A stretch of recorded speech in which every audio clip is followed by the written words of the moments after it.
a week or two ago, the International Monetary Fund want them to sell the land as a commodity in Ukraine. And my vision is if the state own the land and create tenancies for farmers, male and female farmers, to grow crops to feed the community, the people, we have better setup.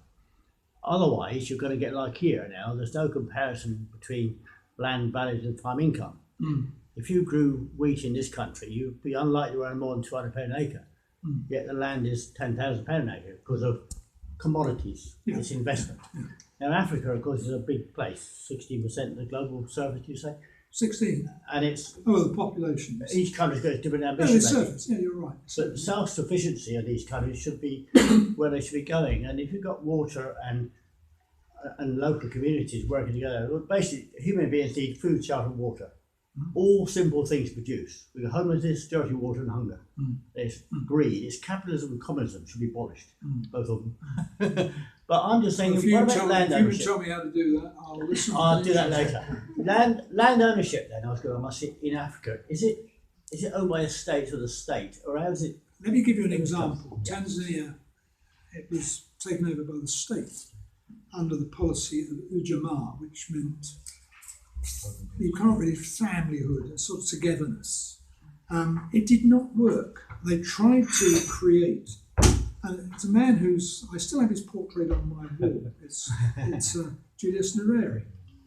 And I suppose I left Tanzania in 1967 as a bit of a Tanzaphiliac, as did a lot of people, thinking this is a country which is being realistic about its economy and what it can develop, and arguing that this is a country which is primarily peasant agriculture, and therefore that is the strength that we must play to. But in trying to create large villages, communalism, on land which was now taken over by the state, it caused an enormous amount of controversy. I hate to say this, but as many people were moved to new villages and resettled under Ujamaa as were removed during those years of apartheid.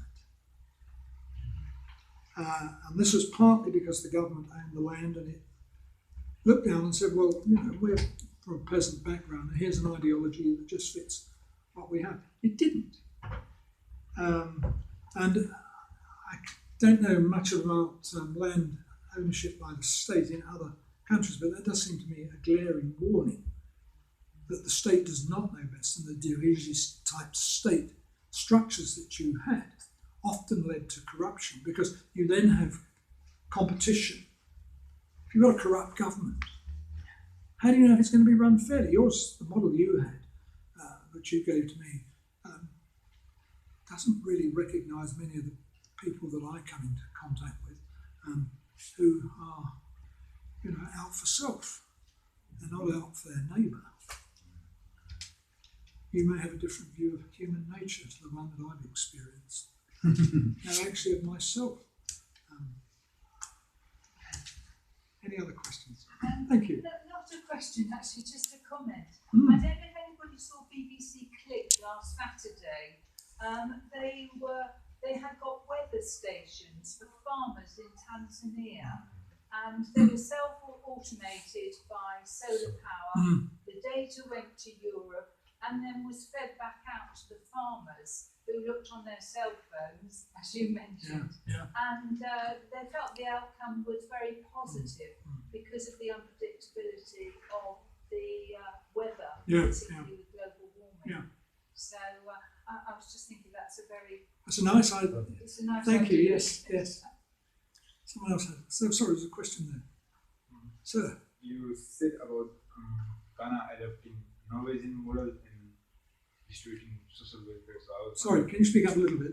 Sorry. Ghana doing what? Adopting Norwegian model for distributing social welfare. Ghana as a model for social welfare. Yeah. No, I don't think I said something like oil. Norway.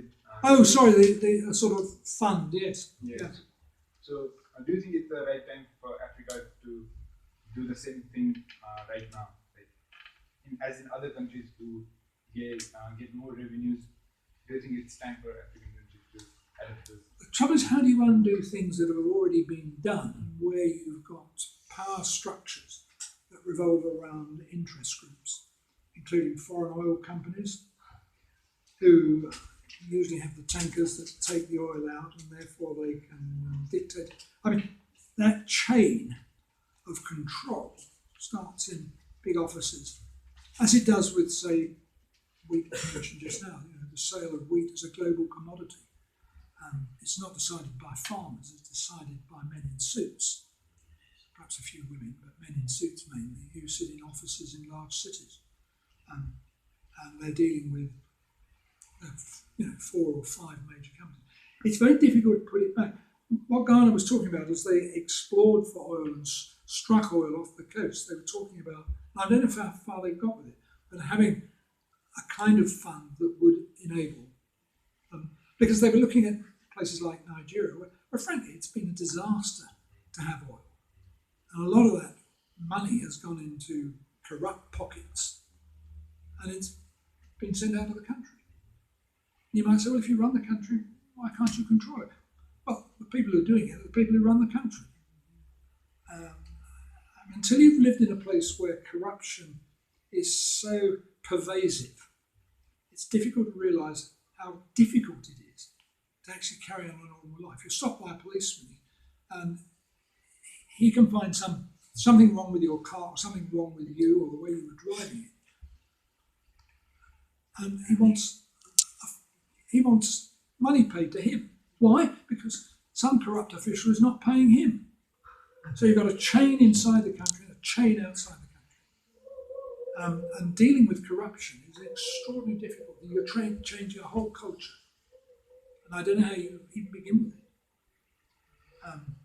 In Ghana, at one point, they took people that they regarded as corrupt and shot them on the beach, which did send a sort of jar through the country. I'm not suggesting that's a good idea, but drastic attention is probably needed.